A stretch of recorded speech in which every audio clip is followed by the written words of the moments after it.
Iki lho Pakno, sertifikatmu tak balekne. Ceken to wis.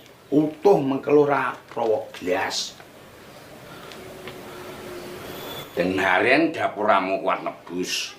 Alah, kuat nebus apa to, Pakno? Ya bakal botok sing sak linggan kae sing nulungi. Sabar Dekmu Kidi. Kabeh kuwi ujian. Wong dapuramu mambengi melok nguntal lho. Ujian apa? Patra yo bajingan kuwi. Oke, Dekmu Kidi.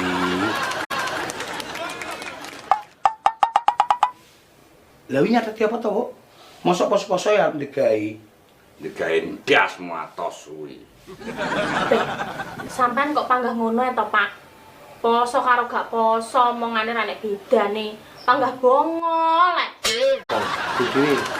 Dhuwur dhewe jenenge Jumirah, Ndut.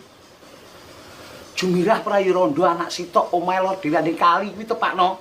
Masa to, Ndut? Iya, genah dhewe tau rono. Lah wi sing loro. Sing nomor loro Rina.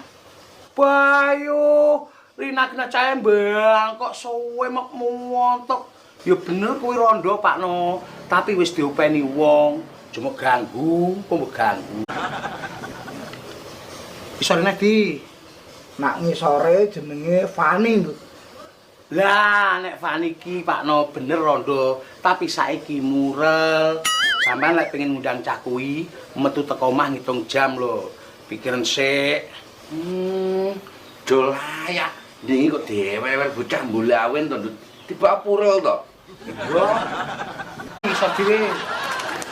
Ngisor dhewe jenenge Santi, Ndut. Hah? Santi. Beh, sampean kok ngawur to, Pakno? Iso Santi barang mbok catet lho.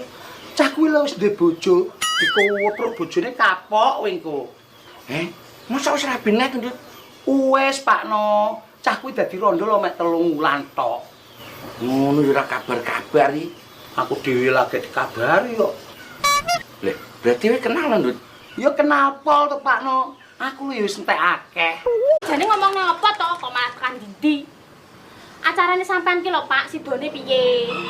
Lah jarimu menusa kuwi apal data daerah kene. Lek cah yatim daerah kene gur cah 15, Pakno. Jelas kurang meriah niku. Jane utekmu mbok saya dengkul apa piye to? Kene iki niat ning enekne santunan. Kok mbok kon meriah rumah sampean nang dangdut apa piye?